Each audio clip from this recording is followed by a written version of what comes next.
guys, what's up? Andre here of cinemorph.com. First of all, Happy New Year. I hope you had a great celebration. My year started amazing, I have to say. I was blown away when I got this statue right out of the 3 boxes that it was shipped in. It's the legendary scale Iron Man Mark VII by Sideshow Collectibles. Quite a discussed piece, and in this video review I will tell you some stories, what is good, what is not so good. And I was really happy and relieved that I got it through a local retailer. It was Mike from 12 Inch who did an amazing customer service on this piece. It was actually the second one he got in, so the first one he didn't even bother showing it to me because it had cracks and paint flaws all over. So he returned it directly to Sideshow. I had nothing to do with it with the first round, and the second one he inspected and then delivered it personally to my home, which was an amazing service. So follow me through this video review on this legendary scale statue of Sideshow Collectibles. Just a quick comparison shot. Here's a normal Iron Man Hot Toys figure. It's actually a Mark VII with the same armor decoration, or almost the same. And this is the big one, the legendary scale of Sideshow. So it comes almost 1 meter tall, a bit more than 3 feet. About 40 inches, and it comes in 3 different boxes. I will show you some pictures of the boxes. There are other reviews out there that will show you an unboxing.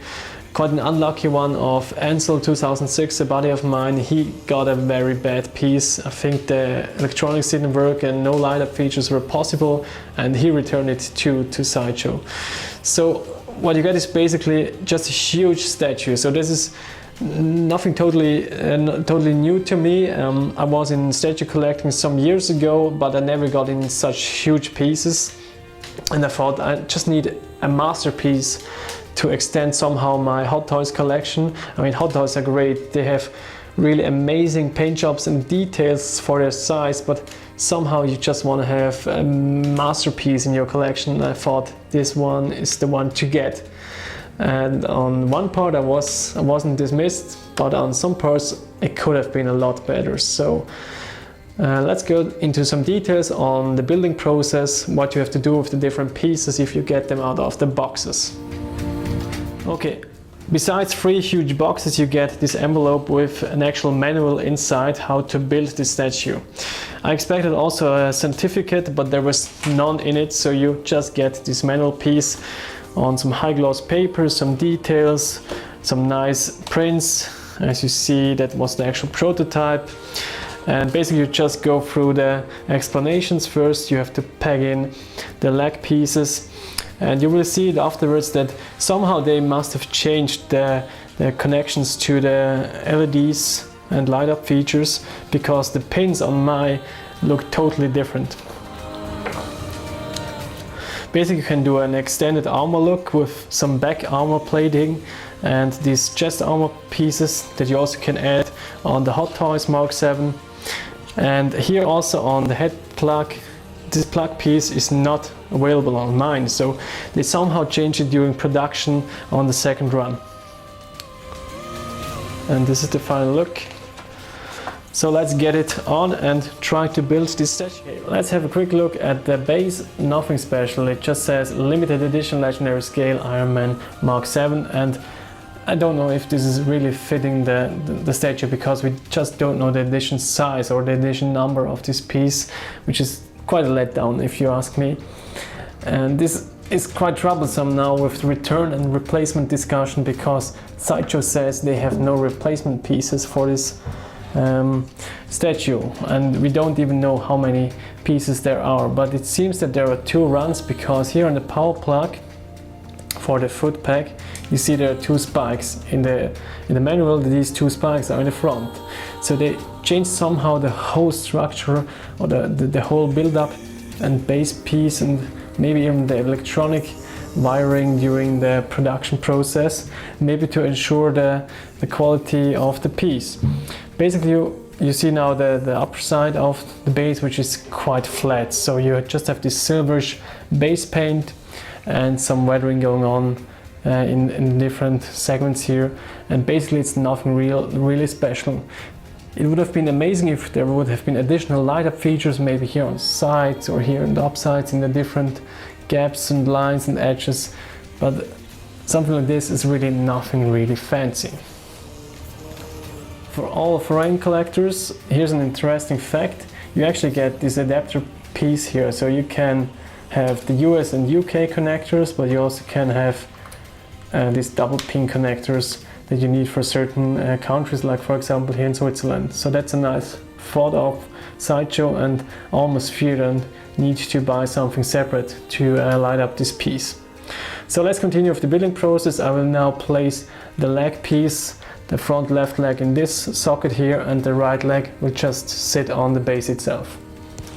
So setting up the legs is quite important part of this whole build-up assembly tour. Here you have the front left leg with the big socket and the metal rod on the back, and then you see some metal plating going for the plus and negative contacts of the current. So basically you have to find the right angle and then first slide in the metal rod and then the socket. Let's try it out.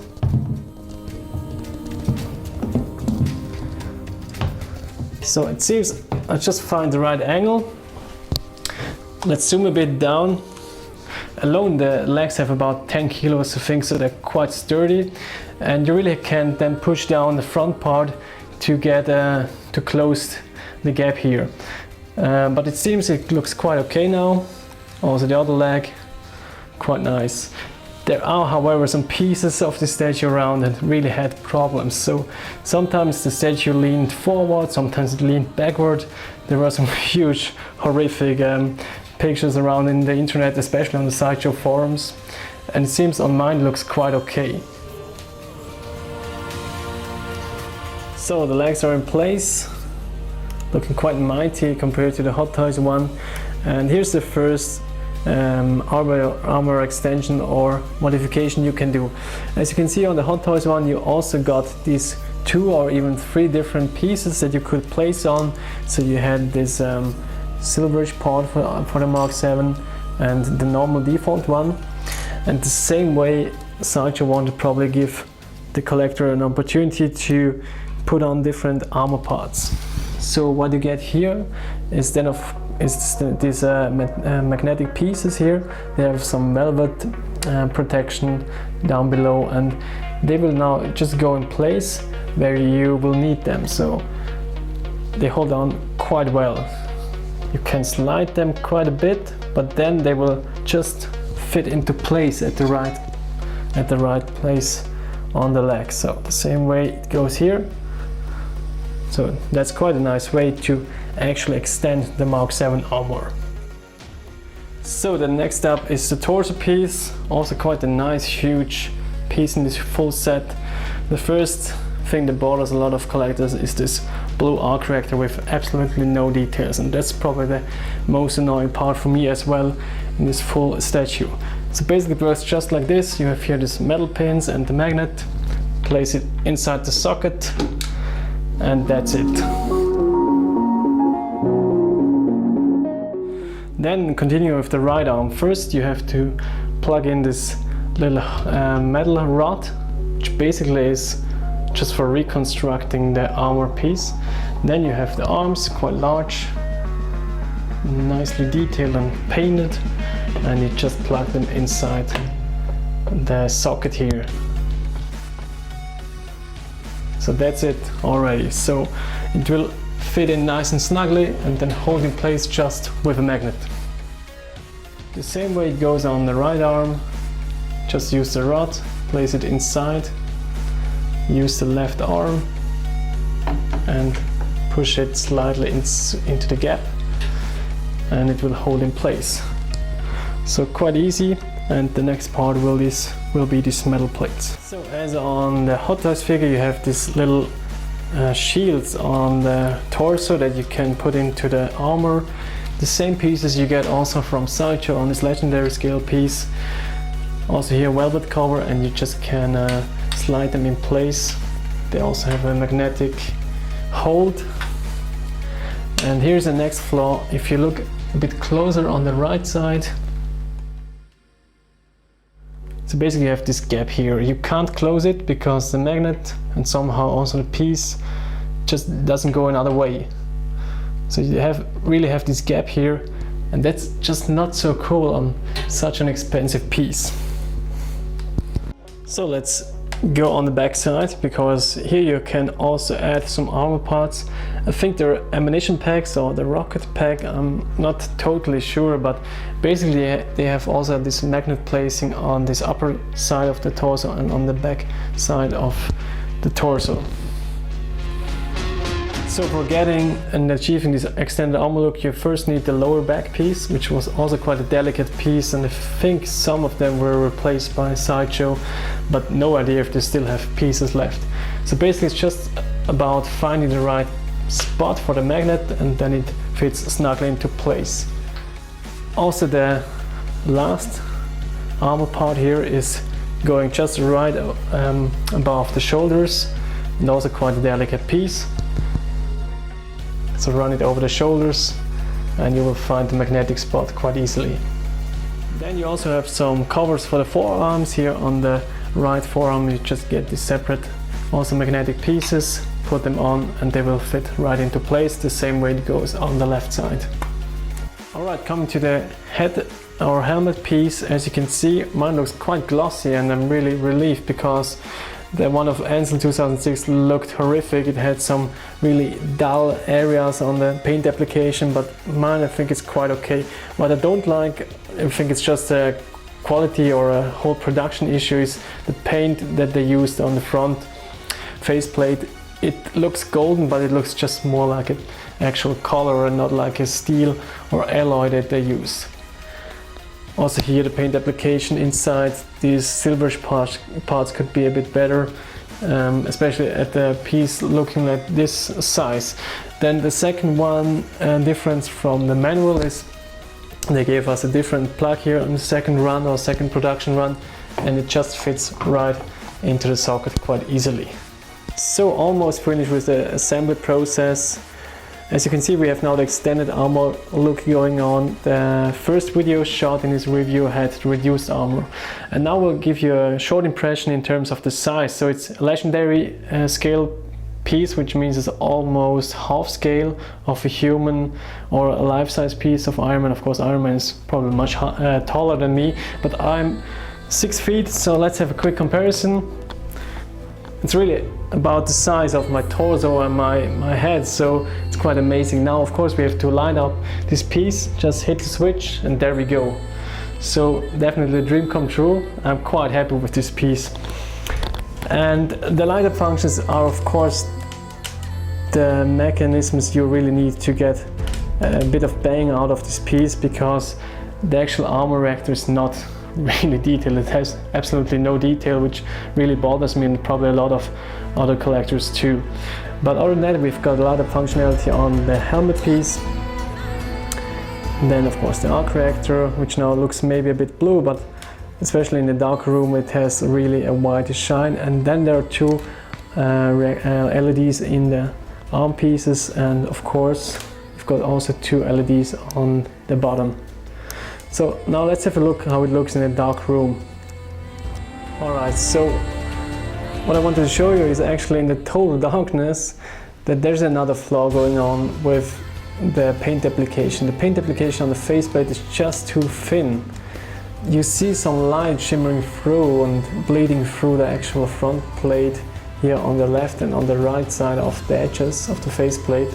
So that's not such a cool deal, and I don't know if Sideshow will bother around this flaw and will give you a refund, but I might give it a try. So in a half lit room it looks about like this. As you can see, nice light up functions also on the base. So this is quite okay feature, I have to say, except the paint application on the faceplate. Okay, let's get into some details on positive and negative stuff of this statue. As you can see, the illumination inside the eye socket is quite nicely done. It has something like a blue line going on the edges, which looks quite nice. Especially if you turn it a bit, you will see it quite good. Also here, as I said, this is not so cool, quite sloppy done. Also inside the mouth it could have looked a bit more edgier, a bit more sharper.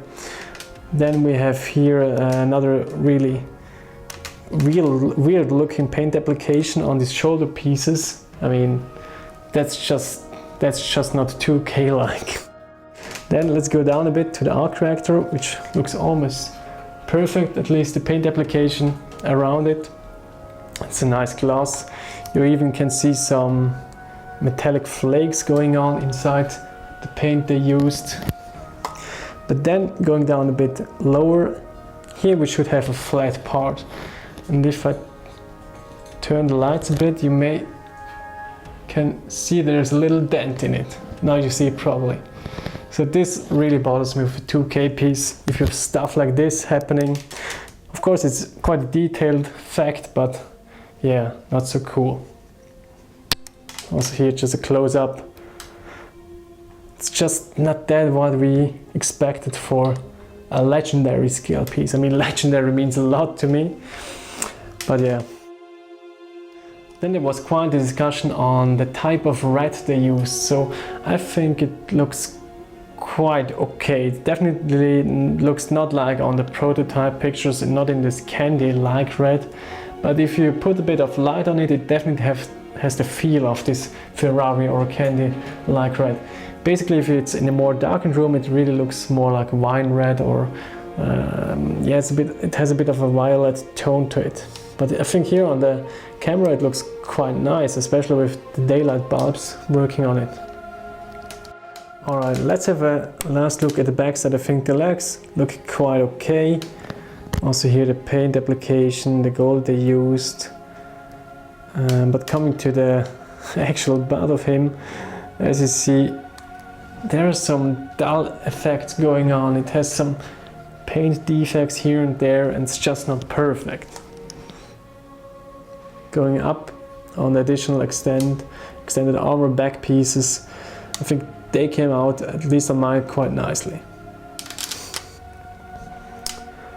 So you probably can hear it out of my words. I'm using him, just not totally blown away. I think it's a nice piece, but it's just not worth the 2K that we had to spend on this, well, amazing looking. Final shot and conclusion on the legendary scale Mark VII by Sideshow. Would I say it's a $2,000 piece? Never ever. I think half the price would have been okay. Looking at the paint defects and some paint flaws, and I mean on other pieces there were even cracks and total destroyed pieces inside the boxes. Sideshow definitely needs to up the quality control in every area of their process in creating these mass-produced pieces. I mean, in the end, it's still a mass-produced piece, and I would say, yeah, half the price would have been okay.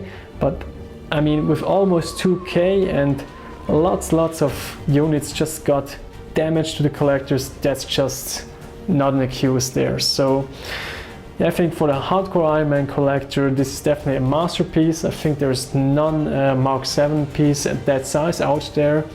And also we've got here the original concept team on it, the Legacy Effects, which initially created the prototype, that's to say.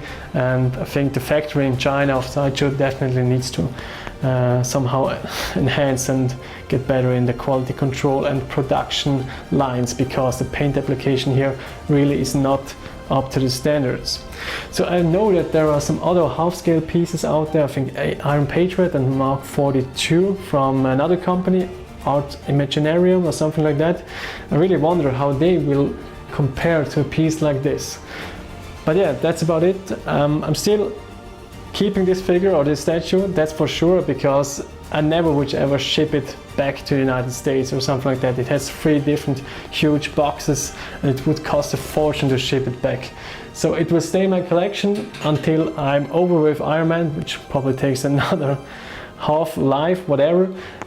So for the moment I'm quite happy, and it definitely extends my Hot Toys collection quite nice. So thanks for watching, I hope you enjoyed it, and until next time, bye bye guys.